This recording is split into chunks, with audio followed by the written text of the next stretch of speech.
team, full-fledged, how we doing, yeah, all these holidays paid, yeah, all these holidays paid. No, it ain't got nothing to do with my savior. No, it ain't got nothing to do with my savior. Yeah, all these holidays paid. Yeah, all these holidays paid. No, it ain't got nothing to do with my savior. No, it ain't got nothing to do with my savior. Hey, Shalom family. Hey, brother and Elder T, Hayman the Hebrew. I pray you all doing well, beloved. Today we're going to go right into the meat and potatoes of this particular season that the festivities that they're in, and really divulge into its, I guess, deep and dark meanings from where it originates. So you definitely want to get your pen and papers and take notice of what we'll be bringing out here in this particular study. And this information has been compiled and studied over some time, over the past, I would say, decade or so. So without further ado, right after this song by Brother Polo Co, I'm going to come in, or I'm actually have the video come in of where it gets right to the meat and potatoes of what we're discussing about this thing with Christmas. So you're definitely going to want to, stay tuned and watch, and like I said, as I mentioned, take notes, okay? Because this is definitely going to be insightful for sure. All right, let's go ahead and get back to our brother Polo Co song so we can get to it. And I want to say Shabbat Shalom to you all. Pray you're having a blessed and happy Sabbath.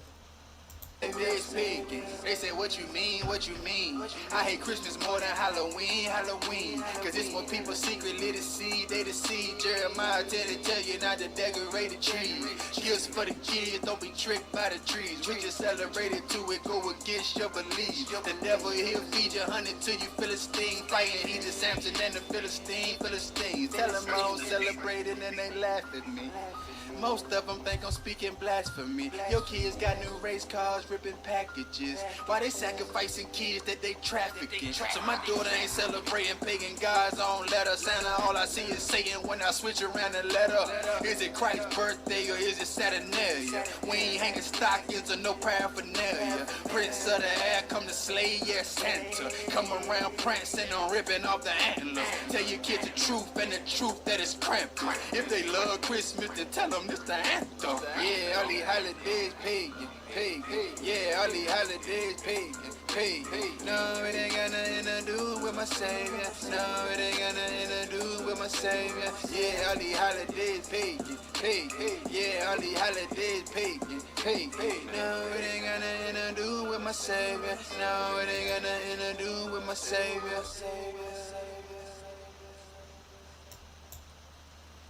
Let's get it, dear family.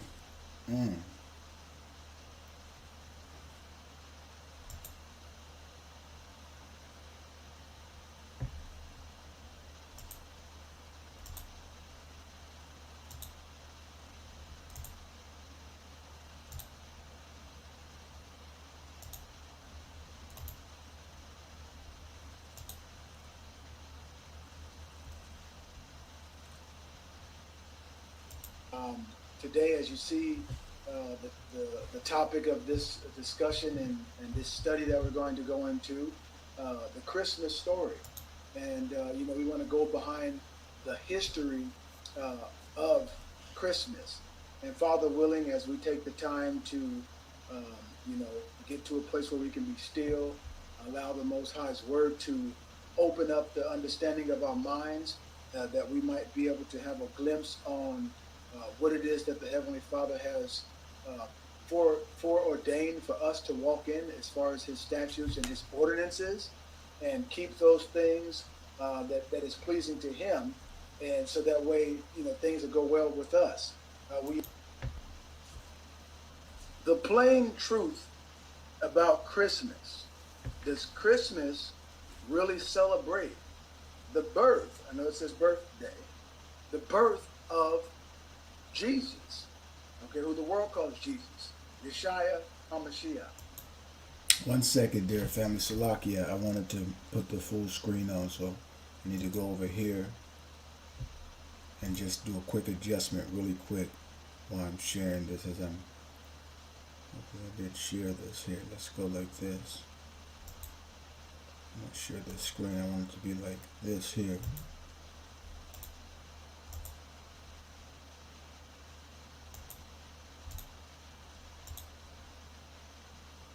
Okay, that's how I want it there.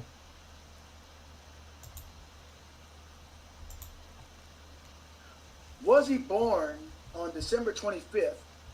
Did Paul, the apostles, in the early believers or church or the congregation of the New Testament celebrate Christmas? Do you know what the Bible says about the Christmas tree? Stop and think. Very few know why we do the things that we do or where our customs came from. And see, this is why I wanted to get that picture of the cognitive, when we take the time to reflect, how we look at what cognitive meant, that it basically, 1 second, I'm going to leave that on your screen for a second. See if I can pull this up here. Where'd it go? Come on.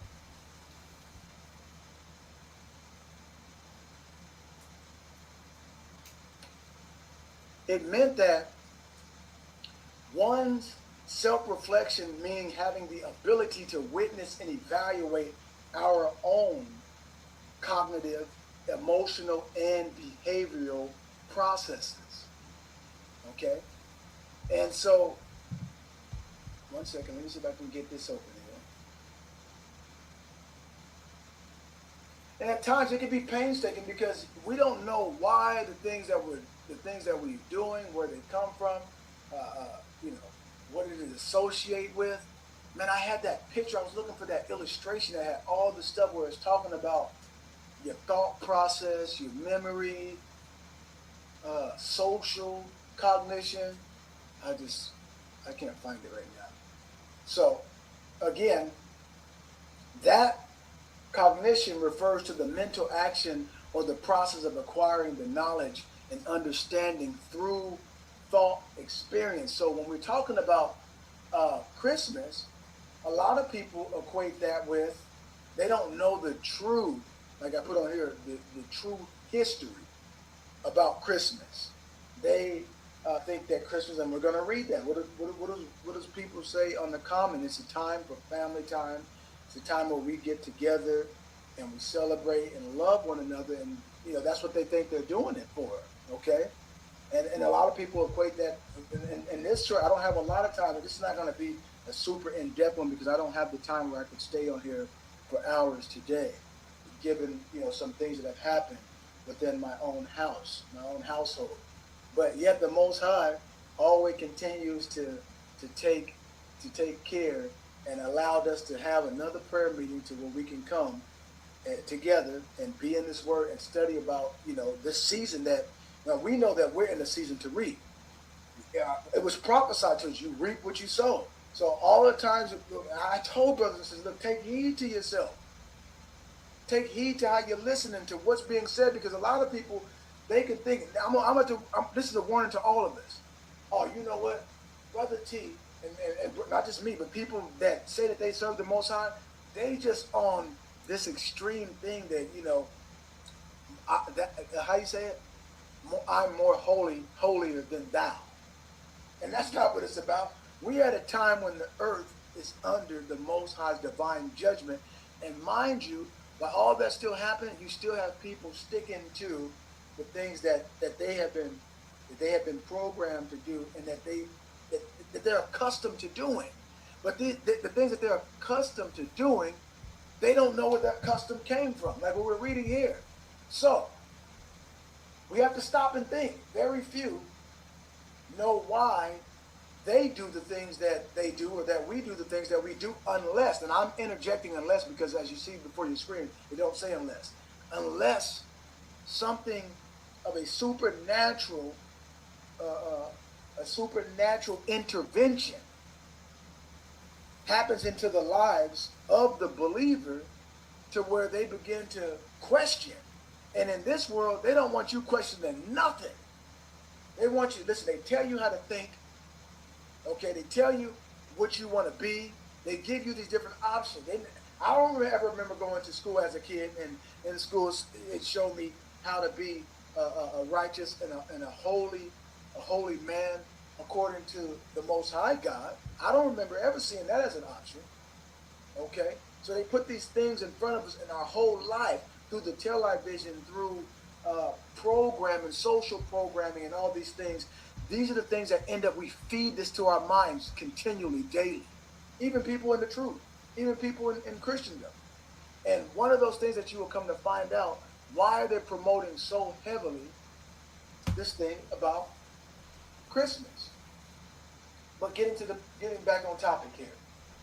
So why do we do these things? Or where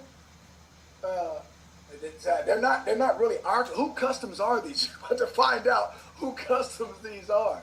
Okay, so let's see that again. So stop and think. Very few know why that they do the things that they do, or where their customs, or they're saying our custom, but I'm not claiming that custom, okay, came from. We were born into a world filled with customs, right? And we know what customs is, so let's just go ahead and expound just a little bit for just someone who's not familiar with the word custom. What is custom? We know it's a tradition, right? Something that's passed on, but let's go ahead and expound a little bit here, okay? Custom. What is the definition of it?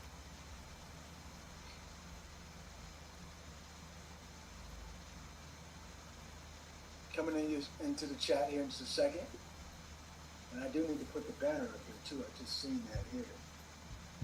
Okay. Now, here is the custom. Here's what customs mean, or customs mean. Come on.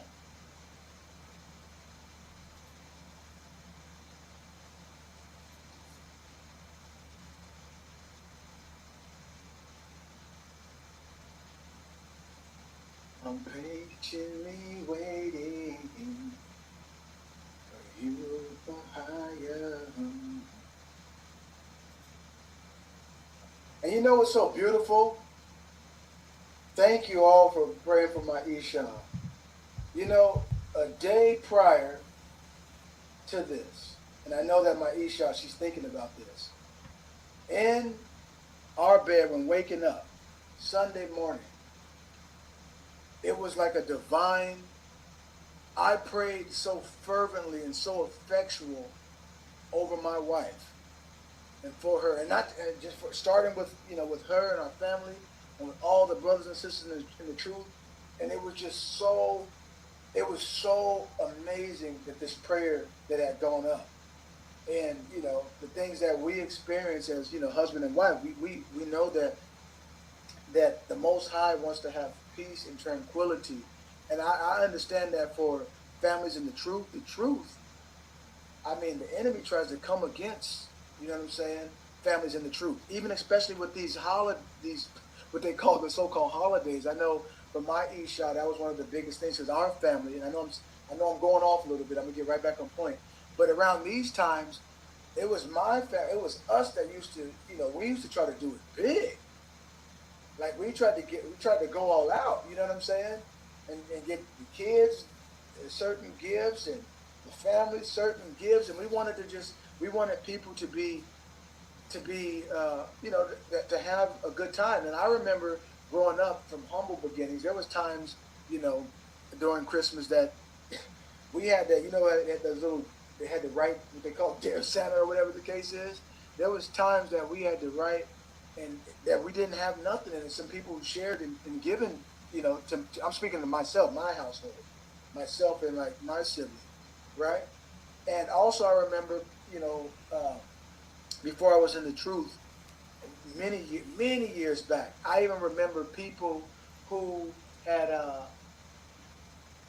given, right? I was moved like how people would just go out and help people. So not to go too far, I'm setting a foundation here.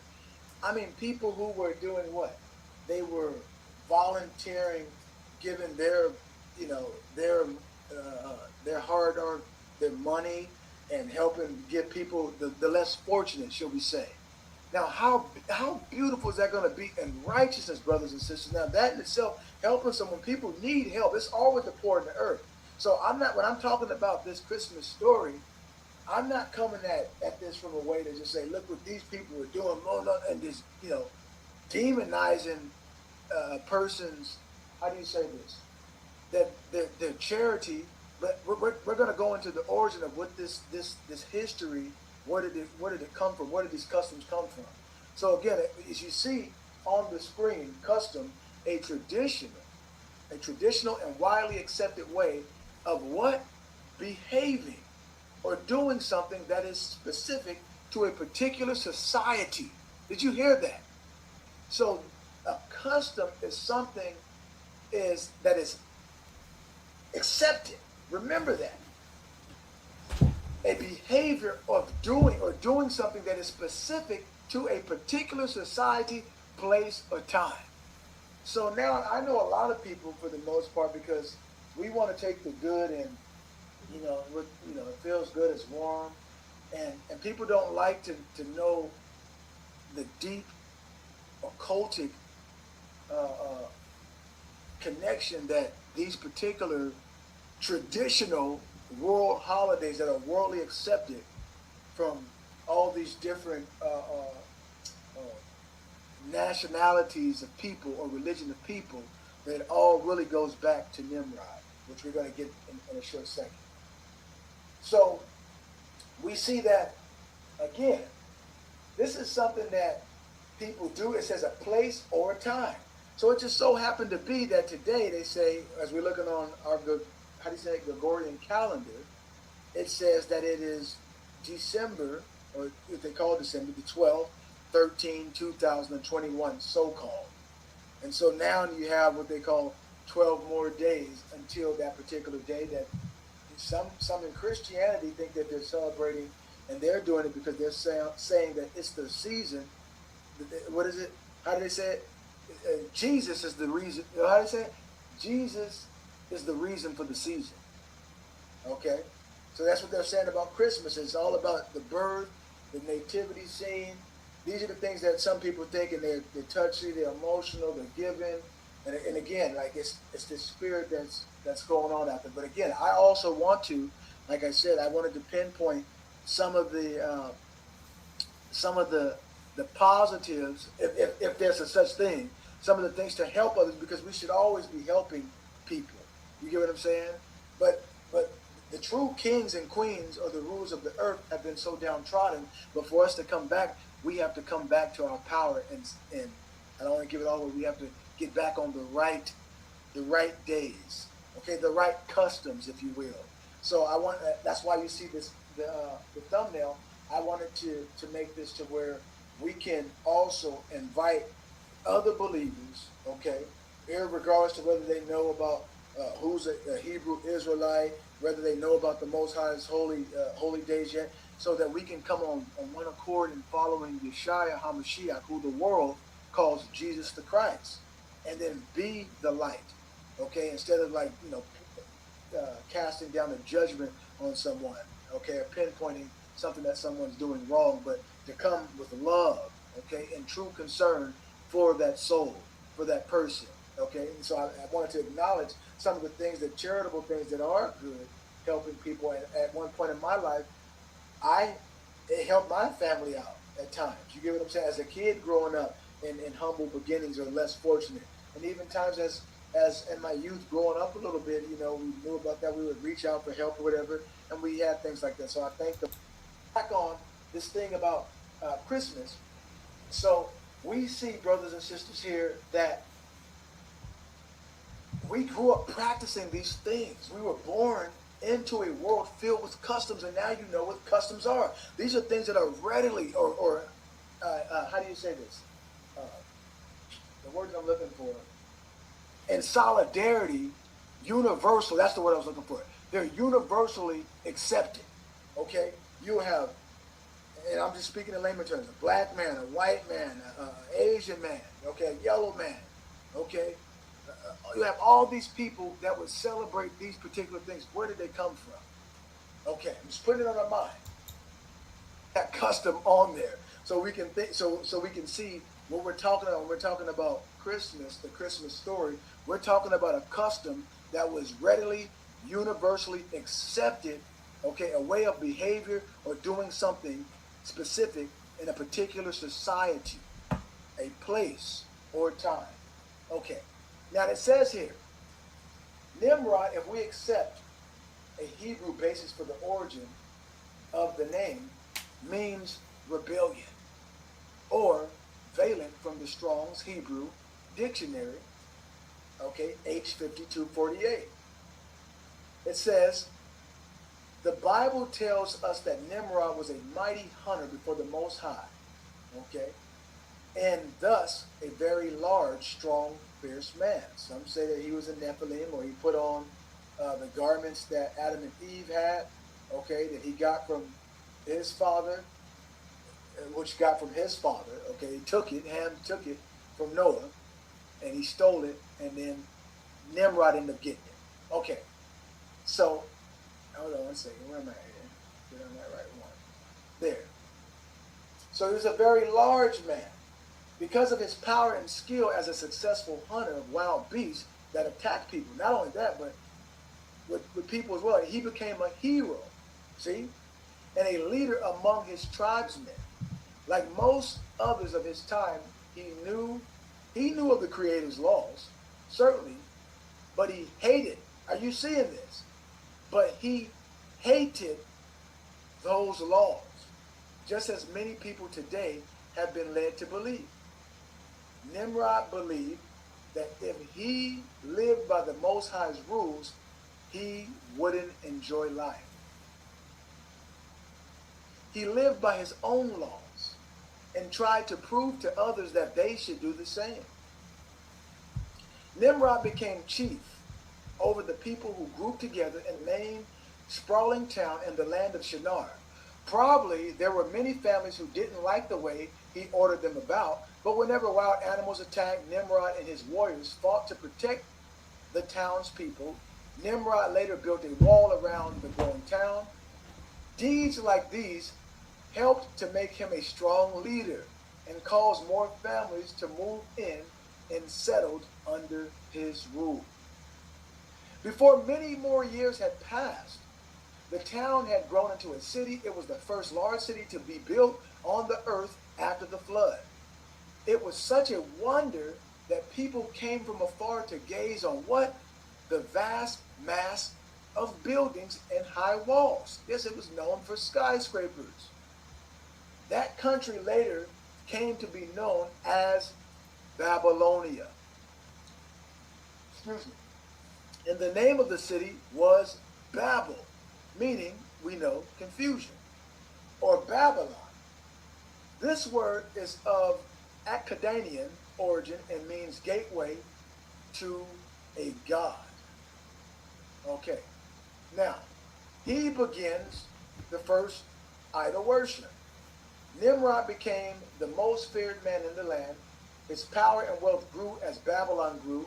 He made the laws, and those laws decreed that Babylonians should not look to the God of Noah as their ruler. Are you hearing this?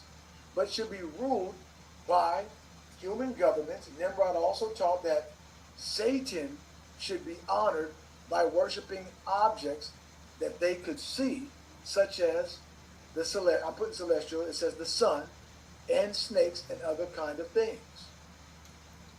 So he plans to rule the earth. Let's read this here. With the passing, Nimrod's plan to rule the earth. With the passing of years, Nimrod built other cities on the plains of Shinar and Babylon, or Babylonia. He spread his kingdom into Assyria. The sons of Cush, his father and his brother, traveled into the continents of Asia and Europe, and even down into the land of Egypt and Ethiopia and the continent of Africa. Everywhere this cult implanted the evil custom of worshiping the devil. You have to see that. In the form of a snake, or as the sun god, Nimrod claimed that Satan, the devil, had secret knowledge. which he alone was able to open up to his fellow men. A name associated with Nimrod came to be understood among Bible students as a form of Peter. And I want you to remember that part where he says that that Nimrod claimed that Satan the devil had secret knowledge which he alone meaning that Nimrod alone was able to open up to his fellow men. So Nimrod was used as a conduit or an agent of Satan. Notice that, because that's going to come back into play when I get into, I want to say, when we get to part, well, it's all one continuous, because like I said, in this particular breakdown or the background pertaining this traditions and the things that people are doing on Christmas, how they tie and associate with the occultic and tie back into paganism. So you're going to see that part of where it says open up to, when you find out that's what Christmas is actually doing, opening someone up to something. But getting back on point. Okay, or Wata, which is based on a prime root meaning opener in the language of the Chaldee, in Babylonia, and later the Hebrew. Meanwhile, many of the earth's inhabitants had little or nothing to do with Nimrod's ways. Some tribes had traveled so far beyond Babylonia that they did not even know about the start of idol worship. Others didn't care much about the Most High or about idols. A small number of people still chose to obey their creator, like Shem, one of Noah's sons, was a leader among the Most High's followers. For many years, he worked against the wave of idol worship that spread out of Babylon. Nimrod's death was a shocking surprise to his followers. They couldn't understand how or why the high priest of the sun god could be allowed to die. So many subjects lost their faith in their hero that Nimrod's religious system, it was a religious system that it started to crumble. Notice that. But Satan was not about to give up his struggle to turn man against his creator. He worked in a very shrewd way to use Nimrod's death to shock men into going on with their worship of idols. Satan had a plan to make pagan religion something that would not only become more and more popular at that time, but which would cause them to last for thousands of years. Starting to sound familiar. Nimrod's wife. To understand how this happened, we must know something about Nimrod's wife, called Ishtar or Easter, or Esther, if you will. The Bible refers to her as Ashtoreth. Many people call her what? Ceramyces. Her lustful type of practices are still carried on as far south in Africa as Uganda. Okay, there's the source of it, you see. Fraser, the golden bow. The golden dove is associated with Ceramyces, and she is also known as the Phrygian, how do you pronounce this? Phrygian Sibyl, and the Syrian Atargatis. The name Atargatis is a Greek rendering of the consort of the Baal, or Tarsus, in what is now Syria. The name was once, as you see right there, Ethi, if I'm pronouncing it right, which has the name of the goddess of Tarsus. Her cult was also north at the place named Hierapolis, Bambyce, or Bams, if I pronounce that, Bambyce, near the Euphrates River. And the source is Fraser, Ibid, volume 162. I'm assuming numbers 2 and 3. Now, when her husband was killed, she allegedly became the ruler over his kingdom, But because many of her subjects believed that Nimrod wasn't the god-like being he claimed to be, Semiramis feared that she might lose control over them. She knew that she must think of something that would appear to be a great miracle, something that would fill the people with awe and show them that Nimrod was really a god. Reading on.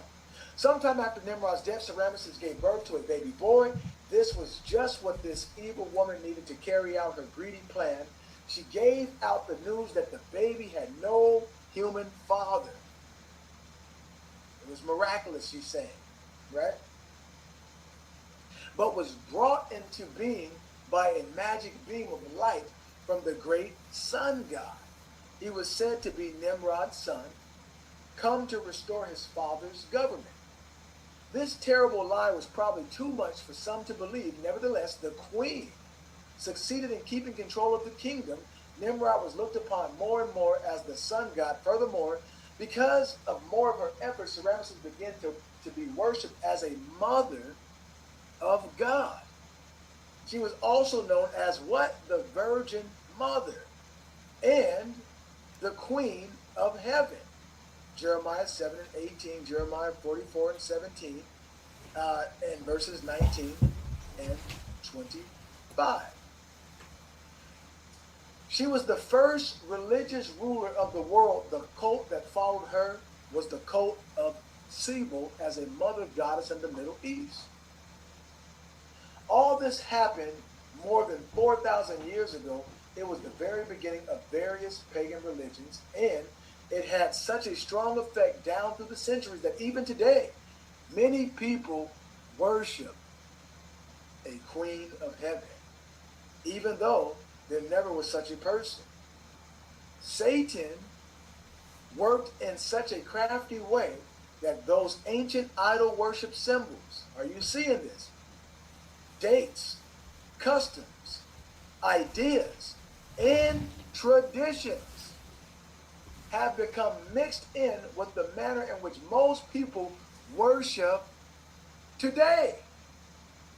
These things from the past, spoken of in the Bible as hidden mysteries, still hide the truth from millions who truly want to obey the Most High. And again, I wish that I had that. I wish so bad that I had it, because remember, there are some people who, as while you're talking, they know how to ignore what they don't want to hear. That's what I was going to show you, that these different groups of how the mind thinks when you go into cognition. Okay, what makes a person feel? In other words, what makes a person tick? The things that they like, the things that makes them sad, the things that they crave, the way, how they worship, how they listen, how they respond, the attitude, all of it. Okay? So this woman, this wicked woman that Satan was working through, and her husband, okay, Nimrod, they had all the people follow them. Let's read on. I'm going to keep my words to a very minimum. So again, let's go down now. Pagan holidays observed today. The Most High tells us through the scriptures not to learn the customs, and you see again on your screen what a custom is. Not to learn the customs of idol worship, worshipers, Jeremiah 10 and 2. In Deuteronomy 12, hold on one second, brothers and sisters. Let me do something really quick. I need to put this right here, because I want to relate back to these particular passages here. One second. Okay. And we're with Jeremiah 10 and 2 and Deuteronomy 2. I didn't highlight it. Here we go. 12 to 31. Chapter 12, verses 30 through 31. Right? And it says, on the other hand, many religious leaders sincerely tell us that it would be pagan. They tell us that it would be pagan not to observe the 25th of December. So now bringing this full circle here, we're almost there. So you have some people, right? You see in people's yards, they have what they call what they call it, the nativity scene, right? And they have what they say is Mary, okay, the mother of Yasha, and then Joseph, and then they have the baby in a manger, right? And then they'll have these different how would you say this? These props put up in their yard, showing their affection to who they believe is the Son of the Most High, but yet not knowing where these things come from, and also that I'm going to show you at the end of this, how does the Most High feel about that? Okay, how does He feel about the things? If one's saying that they're doing it to Him, did Christ Himself say to worship Him? So these are just the food for thought right here. Again, not judging anyone. When I'm saying judging, not condemning anyone. I want everyone that does these things, like we have to judge ourselves, I want them to judge for themselves. Are these things conducive for you and I as a believer of the Most High God? Let's read on. So, we see here, hold on, I jumped this here, hold on, wrong one, hold on. You all there we go. So we see, on the other hand, many religious leaders sincerely tell us that it would be pagan not to observe the 25th of December as a holiday. This date was celebrated by those ancient pagans as the day of the birth of the child of the mother of heaven, associated with Nimrod and the god of the sun, okay, or Satan. Semiramis and her followers allegedly claim that on December 25th, an evergreen tree, are you seeing this? An evergreen tree, okay, grew up overnight from a dead stump in Babylon, and that Nimrod would secretly return at the same time each year to leave gifts on the tree. This was the beginning of what is celebrated now as Christmas. And also, brothers and sisters, if I get into, I'm going to go into the two Babylons, if we have time permit. Whoever didn't bring gifts, then those heads would roll. That means that literally there were heads being put on the tree. But I don't want to sound too gruesome and too graphic. Let me just stick to where we are right here. So it says, listen to this, brothers and sisters. Semiramis and her followers allegedly claim that on December 25th, an evergreen tree grew up overnight from a dead stump in Babylon, and that Nimrod would secretly return at the same time each year to leave gifts on the tree. Don't that sound like what they say Santa Claus does? This was the real beginning of what was celebrated down as Christmas over 4,000 years ago. Santa Claus came much later, and we have examined that in another study. Okay? Now, another time observed by the worldwide religious festival is that of the birth of Semiramis or Ishtar. She falsely claimed to have lived as a spirit before the flood. Let's see, I think they might be going over into, I think they're talking about Easter or whatever. Okay, hold on. So I think I might stop right there. Okay, because again, this is about Nimrod and Semiramis too, how it has to do with, relating to the customs that the world is accepting. So now we see the connection.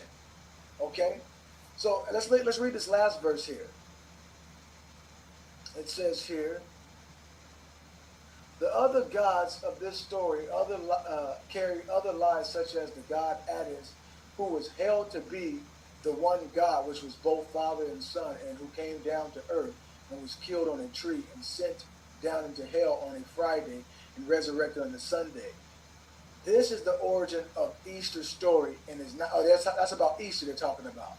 So again, you see how these religious customs, and not just religious, because people do it secular too. And again, this is not an all-exhaustive study. I just wanted to touch on a little bit of it to just put it on our mind, since this is the season that we're going through, or that we're living.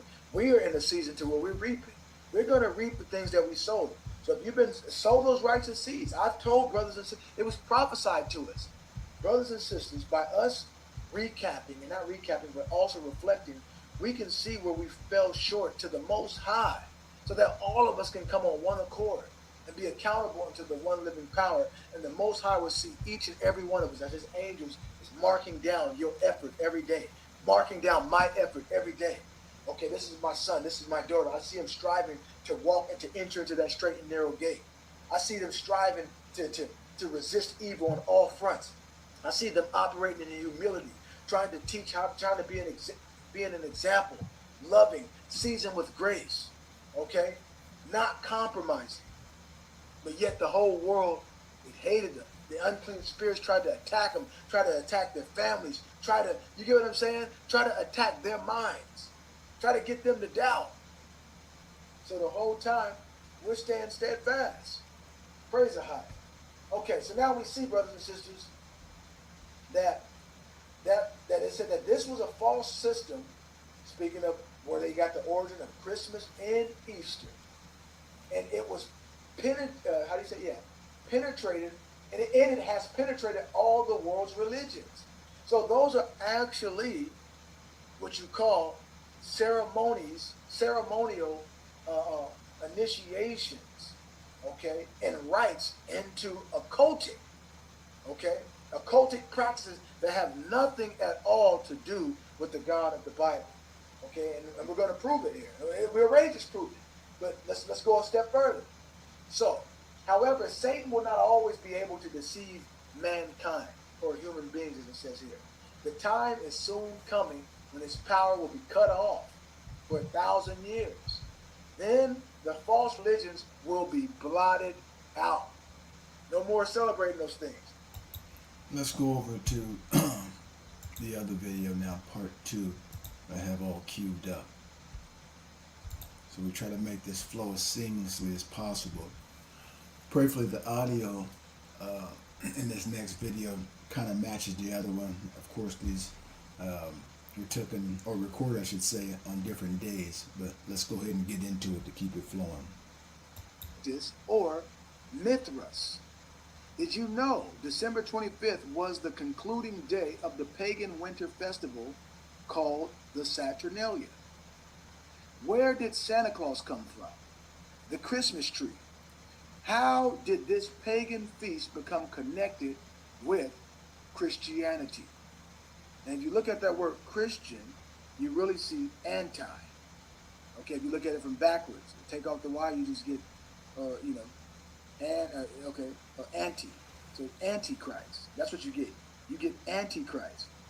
Here's an amazing whale of a tale. That means it's big. This is going to be big right here. To those who love Christmas, it's the most favorite time of the, we don't want to, the most favorite time of the year, make it so convenient. The Christmas Carol, where did all that come? We're going to read that today. Where did the Christmas Caroling come from? I don't know why it just jumped so fast on me. Slocky, hold on. Well, although the world celebrates, I'm going to go like this. I want to just line it up here. You all ready? Is that a yes? Okay, unless I'm talking to myself. Although the whole world celebrates Christmas as a Christian holiday, including millions of non-Christians, is Christmas really Christian at all? Consider this fact. Look high and low throughout the pages of the Bible, and you will find not one word of Christmas being celebrated by any of the highest people, the most highest people, God's people. It is not even mentioned once. Neither the Messiah nor any apostles ever observed this. They say holiday. That's exactly what it was, a holiday. Nor the New Testament church or congregation or assembly. Why do you keep blowing up like that? Look at this. And I got it blown up so we can see it. Yet, on the other hand, the pagan heathen world observed this day for thousands of years before the Messiah was even born. Where did this mysterious rites and ceremonies that surround this day come from? What about the Christmas tree? You just heard the pastor, I just played one pastor say that this is why they decorate, what do they call those trees again? No, evergreen trees, okay?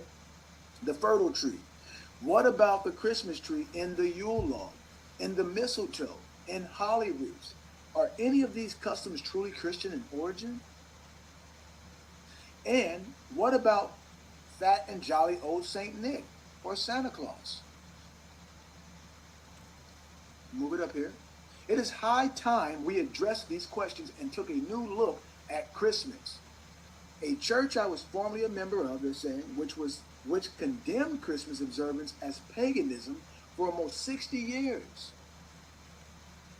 today has turned its back on its former beliefs and encourages its members to observe this pagan midwinter festival in honor of Christ. They're doing this all for Christ, they say. The people who say that they believe in Christians, if you will. That's what I want us to think. We're not looking at judgmental, like, look, we're looking at for the souls of people, for the souls belong to the Most High. This is a war. Many are doing so heedless of the severe warnings in Scripture. So many are doing so heedless of. They're not taking heed. Remember we just read in Exodus 23, to observe and obey the angel, that Most High sends his angel before us. It's the same thing. Angel is Malak, messenger, king. He said, listen to them. Take heed to them. Right? It says, of the severe warnings in Scriptures of what their eternal fate and destiny will be if they continue to embrace this ancient custom. Let that sink in. You mean to tell me by people doing this can cause people to go to hell? Yes. Absolutely. It's a fight for souls. This is why the devil would reward people and give people things. It's all shrouded in feeling good. I'm going to stop talking. But yet, it is originated and cloaked as a guise. It's cloaked in, if you will, a garment of being wrapped up as a present, all nice and sweet. But once you open that gift up and you partake of that gift, you are partaking in a ritual. You are partaking in a ceremony. You are partaking in a covenant. Remember, the Most High told Israel, don't make any covenant with the people. They would be amongst us as a snare. The Most High said he would allow these things to happen to see if we would be obedient to him or not. Okay. So it says, is it wrong to celebrate Christmas? Okay. What is the truth about this popular and widespread holiday? Now, mind you, in this setting, we broke down what holiday was. It's an observance, a festival time, celebration, festivities, right? It says here, the origin of Christmas, before one gets carried away with Christmas worship, there are a few things you should know. Let's take an honest and objective look at the origins of this holiday. Moving up. Excuse me, you see the source here. We read in Werner Keller's book, The Bible as History, the following admission. December 25th is referred to in documents as Christmas Day in AD 324 for the first time under the Roman Emperor Justinian. Okay.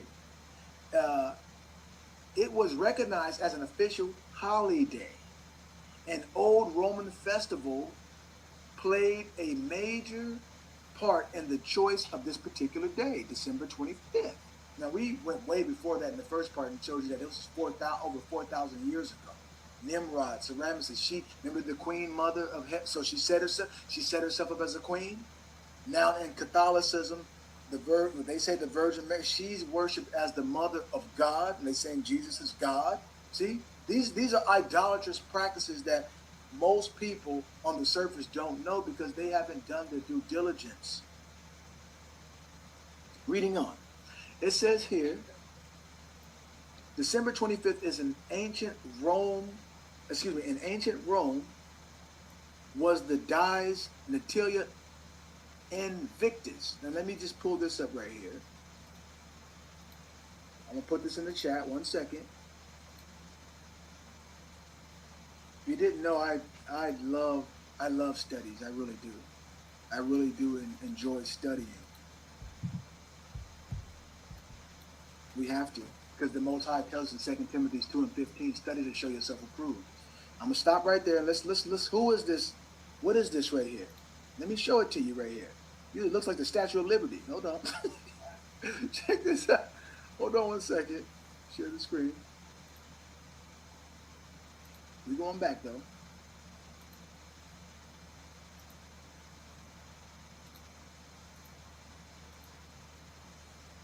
And we know that America is the daughter of Babylon. It's Rome. America's Rome. She remade herself. You see it? Let's read what it says. Dies Natalis Solis Invicti, the birth of the invincible sun. This is sun worship. Was a celebration dedicated to Mitra, identified with the Roman god Sol, or the sun. This is Nimrod. Sol, the devil, in other words. Sol Invictus was an ancient cult originating in Persia, but revered mainly in Rome, from where it also received its name. You see the picture right there, right? You can all see that? See what else it says here. Sol Invictus was long considered to be the official sun god of the later Roman Empire. Look at this. Festival of Dies Natalis Solis Invicti. So some people would tell us that I'm going back to the information, the origins, the shocking origins of the pagan origin of Christmas. Okay, let's get over into the third video here. And this particular video here would actually be the, see where we at, and make sure I'm at the right place. Since I want to be at 150.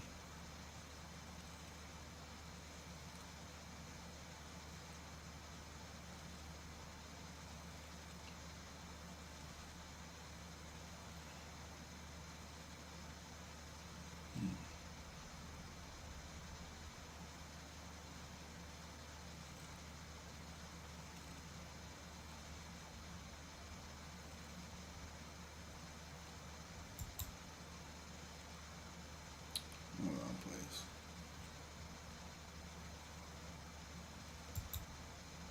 Right here. No, Nicholas was once again. Are you seeing this? Let me highlight it here. Who was this? Who was the? Because Nicholas means like Victor. Okay. Nicholas was once again Nimrod. Remember, he was called the mighty hunter before the Most High.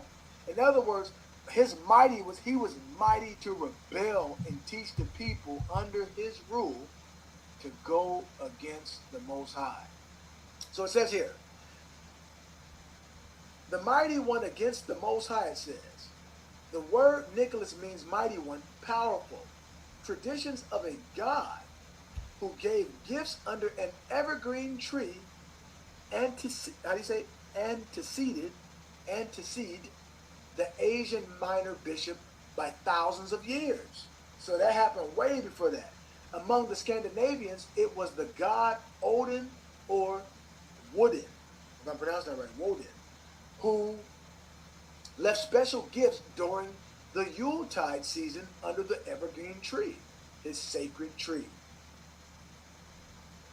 Now, Tony Van Rentergem writes in When Santa, here's the source, When Santa Was a Shaman. What is a shaman here? Let's see what this is. Remember when I was showing here earlier in this video how it said that Satan had revealed some things to Nimrod, and that Nimrod, was able to open up his fellow men to those things? Here's where it ties all together.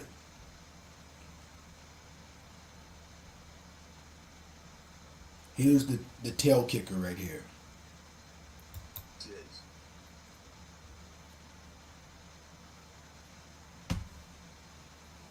come back to it. Let's see what this word here is. Shaman. What is a shaman?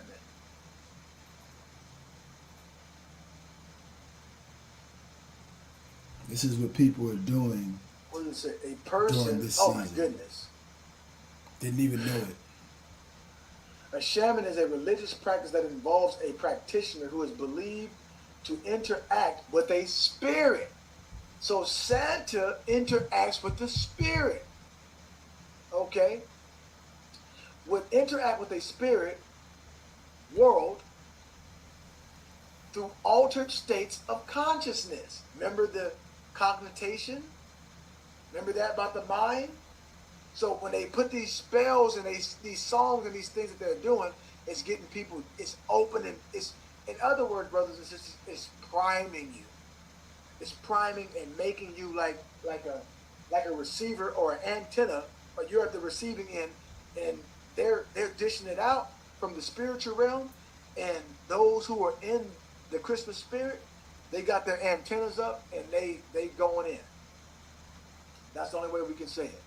So it says, the goal of this is usually to direct these spirits or spiritual energies into the... Mike, are you hearing what this is saying? Let me show this to you here. Hold on for a second. So shaman, make sure that you hear it. Shaman. A person regarded as having access to and influence in the world of... Wait a minute. Stop the presses. Wow. Yeah, let's go right.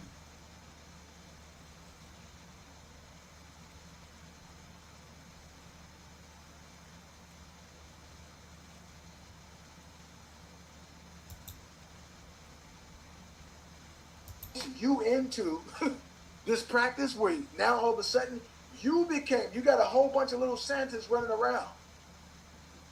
Little Satans, right? I know people haven't heard. This is why Holy Armor Ministry is the home of the raw and cut gospel, brothers and sisters. So, listen, consider what you're hearing today. If this is maybe some people's first time, okay? Do you want to involve yourself with this? You heard what the Most High said. Now I can see why the Most High said this stuff is an abomination to him. There's more though. Get the other part right here. Take our time and let this sink in. So what is shamanism? What is that? So Christmas is shamanism. And what is shamanism? Shamanism is a religious practice that involves a practitioner who is believed to interact with a spirit, with a spirit world through altered state of consciousness. So around this time, that's right, you got it, all the way until they drop the New Year ball or whatever the case is in Times Square. And they do it all over in Babylon, okay? China, you know what I'm saying? Europe, all different places. They're celebrating that. And this is the particular time when that spirit is heightened. This is why you got to be armored up. So it says here, who is believed to interact with a spirit world through altered states of consciousness such as a trance. The goal of this is usually to what? Direct these spirits or spiritual energies into the physical world. They say for healing. Well, do you think it's a coincidence that think about it, as long as that some of us been alive, you hear all type of people, suicides going up, all types of things happening right around this time. Now you know why now, because they're messing around with the spiritual realm. And it's not with the Most High, okay? Because we don't use divination. The Most High says do not use divination, okay? So they're using this stuff for that or another purpose, it said. Let me take it off the screen now. So there you go. You have it right there. So we know what shaman. Let's get back into this article here, or this essay. So it says here, in newly Christianized area where the pagan Celtic and Germanic culture remain strong, legends of the god Woden. Make sure I'm saying this right here.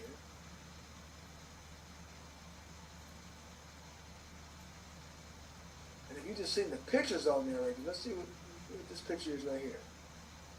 Hold on.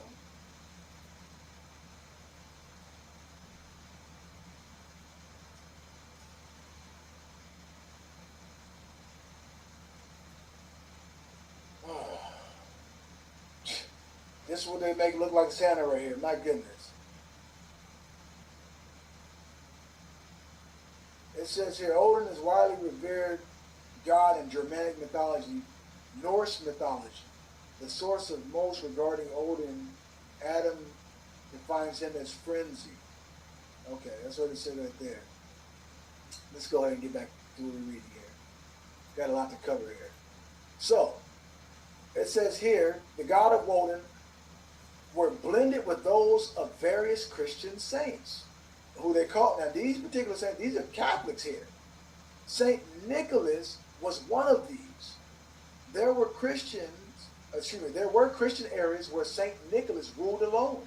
In other locations, he was assisted by the pagan dark helper, it says, the slave he had inherited from the pagan god Woden.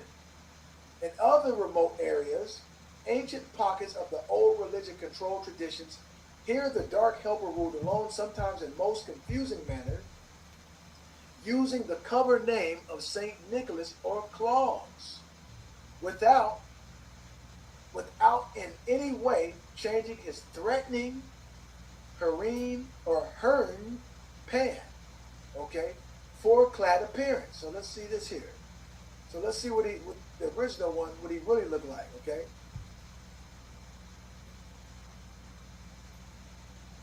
One second.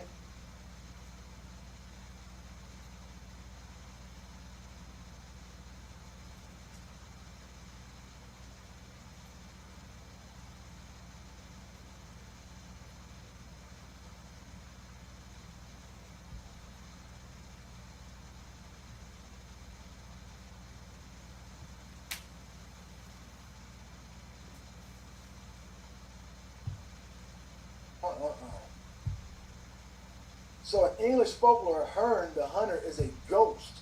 See that? With Windsor Forest and Great Park in the English county of Berkshire, he is said to have antlers growing from his head. Okay? Ride a horse, torment cattle, and rattle chains. So it goes more into him, or who this entity was. But let's keep reading on.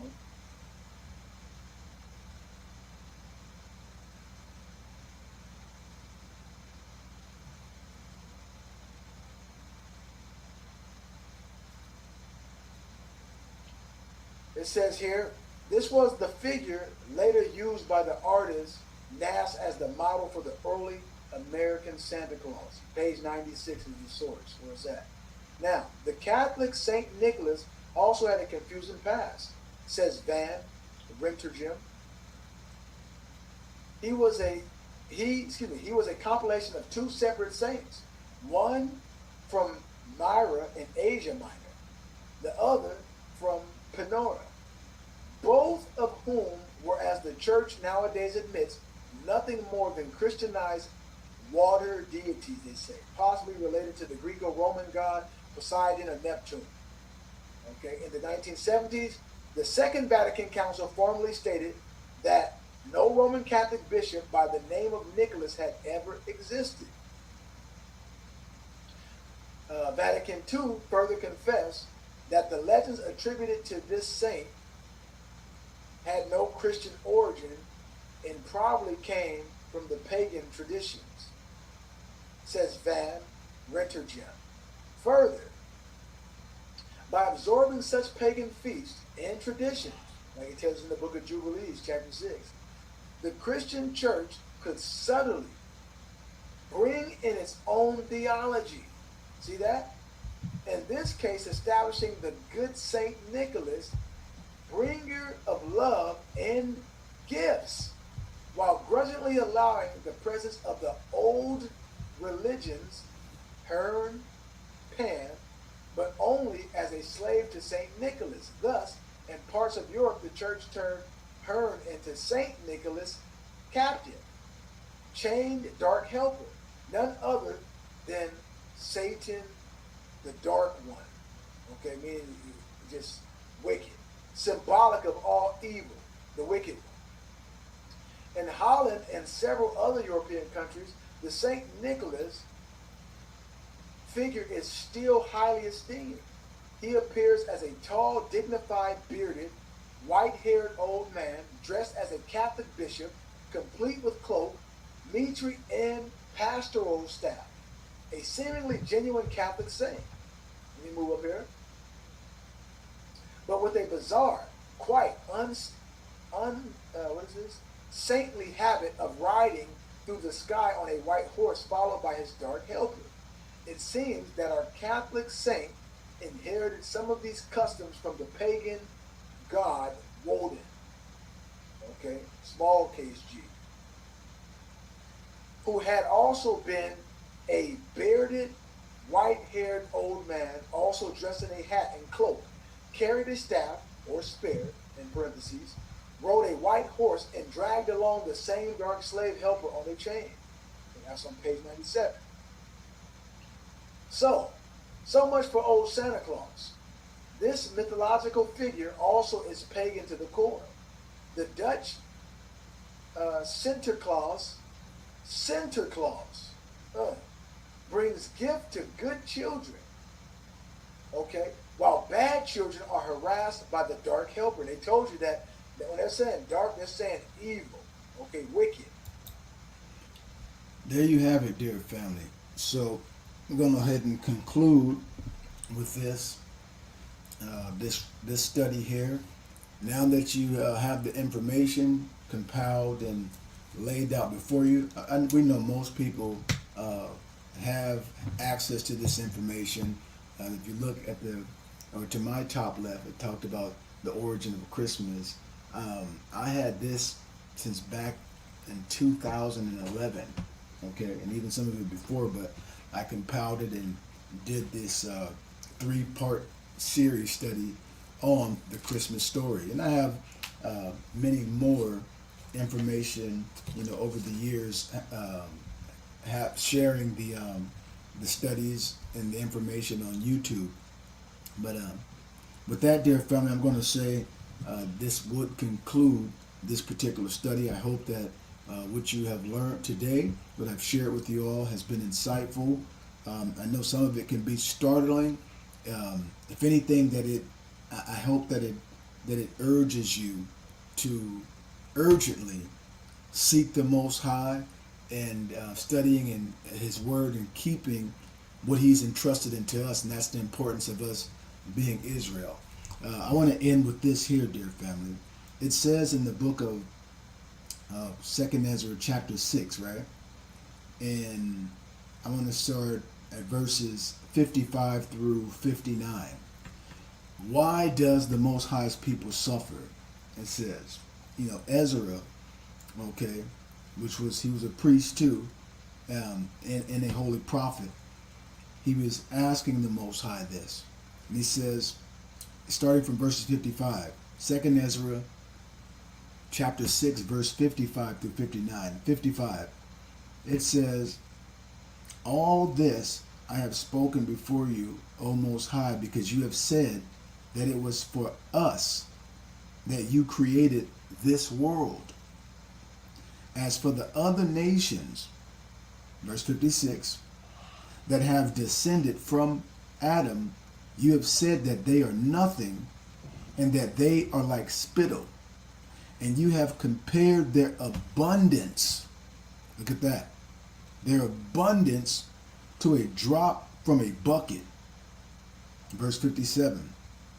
And now, O Most High, these nations which are reputed to be as nothing domineer, rule over, boss, okay, dictate.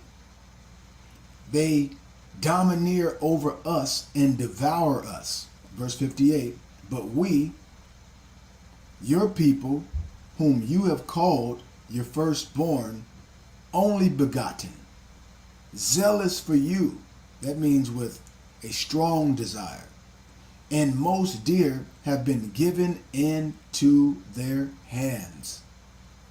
59. If the world has indeed been created for us, why do we not possess our world as an inheritance? Well, when you go into chapter 7, 2nd Ezra chapter 7, it talks about the good things that are to come, that there is this world, the blessedness of the heavenly Jerusalem, which the Most High is going to bring down and establish on this earth. So in the meantime, in between time, you know, the scripture says the kingdom of heaven comes not by observation, but it is within you. So when you study, and let me take this off of here. When you come to the realization, right, dear family, how do I take this off here?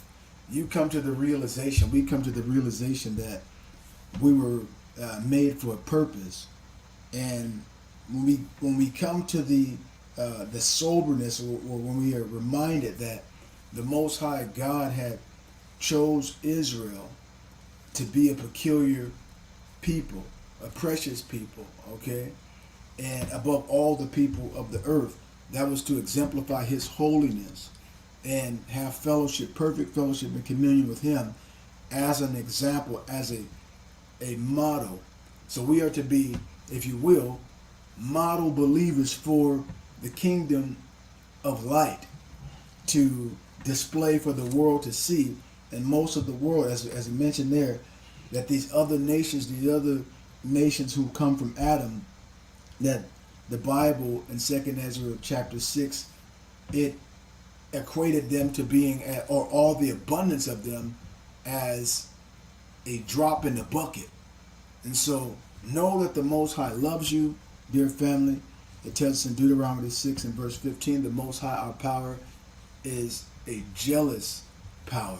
So He is jealous over you, and He wants us to want Him, and He wants to do all that He has promised to the patriarchs, and blessing us and maintaining our cause, and to do good and give us an expected end in a future of prosperity, a future of joy and peace and bliss and fellowship and communion with Him. So, but it's up to us to take the charge that He has commanded and that He has tasked us with, and walking and following after the example that Yeshua has placed for us. And so to get there, dear family, as I was alluding to chapter 7 of 2nd Ezra, or second Ezra chapter 7, that we have to go through a wide expanse, okay, that entrance set in a narrow place, so that we got to partake the dangers and the difficulties to get to the peace and the tranquil, okay, the harmony of the blessedness of the kingdom of heaven that the Most High has prepared for us. So be encouraged, be empowered, and uplifted in the faith today and always. Most High bless each and every one of your homes, and especially you who the Most High has really opened up your comprehension and the capacity of your mind to give you the retention that you can retain the living word and the seed that He has deposited into you, so that He can continually perfect you, so that way you would be emboldened in the faith to go the distance. With that, I'm going to say Shabbat Shalom, Selah, and Armor Up. Let's go ahead and play out to one more song. Then I wish you all a higher speed.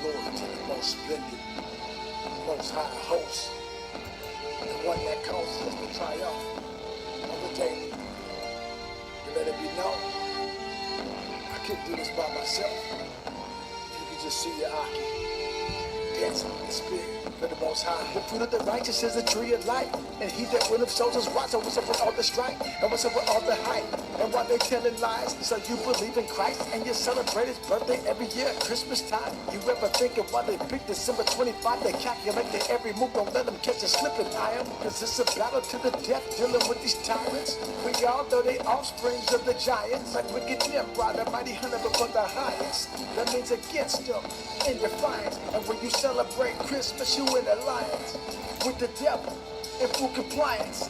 Passing your children right through the fire. Satan used Nimrod to make the world believe his lies, and they embrace his customs as they own. So it's him being worshipped every year around Christmas time. I'm about to drop a dose, hoping somebody take notice for something. This gonna be good as late notice. A high shoulder fading, but they didn't want it.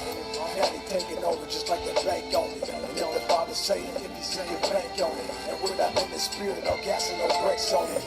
And if you in the truth, you better stay on it. It's a season that reap what you sow. Never take the time to wonder why you celebrate the holidays and where it comes from, where it originates. Probably not needed to say, be it as it may. Father said, learn not the ways of the heathen, and these ain't even the days he ordained. What does the custom mean anyway? I'm about to bring it out for y'all today, praying, hoping you'll be forever changed. And just so y'all don't think I'm casting shade, in my ignorance I used to do the same. Now let's get it, man. A customs of practice, a way of mode of doing things. They handed down the statements, beliefs, customs, and information from generation to generation. And inherited way of thinking or acting on a continual basis, traditionally and judiciously and religiously. Especially when there's something universal as your Christmas tree. The Father said make no covenant with. He said break down their altars and burn their images, and specifically I'm about to drop a dose, hoping somebody take notice for something. This gonna be good as late notice. A high shoulder fading, but they didn't want it. Now they taking over just like the bank on it. And if the Father say it, if he say it, bank on it. And without in the spirit, no gas and no brakes on it. And if you in the truth, you better stay on it. It's a season that reap what you sow, reflect and think on it. Go ahead and take the time to make it right with the Most High and say you're right. I'ma drop a dosage on it one more time and bring it down on them. You know your eye, he pushed the line, so the prophet by the Most High. Listen, one against idolatry, through the remedy, flowing verses 29 through 32. Read that on your own time, protect your heart and guard your mind. And may your offer a higher, keep a watch over all our eyes. I mean all the time, especially around this time. People being hypnotized and desensitized, so we gotta armor up, so we don't fall down by the wayside. Life full of choices, gotta choose right. Choose Christ, choose life, don't lose sight of these signs I'm seeing. We gon' be alright. Got my hand to the plow when I'm on my grind, watching out for mine. Taking one day at a time with the Most High on my side. I'm about to drop a dose, hoping somebody take notice for something. This gonna be good as late notice. A high shoulder fading, but they didn't want it. Now they taking over just like the bank on it. And if the Father say it, if he say it, bank on it. And without in the spirit, no gas and no brakes on it. And if you in the truth, you better stay on it. It's a season that reap what you sow, reflect and think on the gas pedal, full throttle because it's all settled. And I ain't going down a notch, I'm moving up a level. And you can tell them to turn up the notch on the terrible so they can hear me clearly though. Do you feel me though? I'm a servant of the Most High, I don't do this for no show. Hearken to his every word when he say to go. Play my role and hold my post. The one thing that I never do is play with your soul. So you can take heed of going all alone, but one day you gon' answer to the king on the throne. We all will. The same people that gave us Christmas, they mad now that we found out that we Israel. Which means no more celebrating these pagan holidays. Why they tell us that our father's laws is done away? You gon' still celebrate Saturnalia like a heathen on December 25th, so-called Christmas Day? Come on now. It's time to wake up. When you know better, we gotta do better. I mean, think about the origins of it. Read Deuteronomy 7, 25 and 26. Saturnalia is rooted and shrouded in paganism and witchcraft and satanic rituals. It's passing your children through the fire. They practice orgies, lasciviousness, you know, all type of immoral behaviors and activities. They even got the children involved with it. And they gave each other gifts, dealing with each other, wives and children and all that. Saturnalia, all the way to what they call New Year's on December 31st. We're going to touch on that too.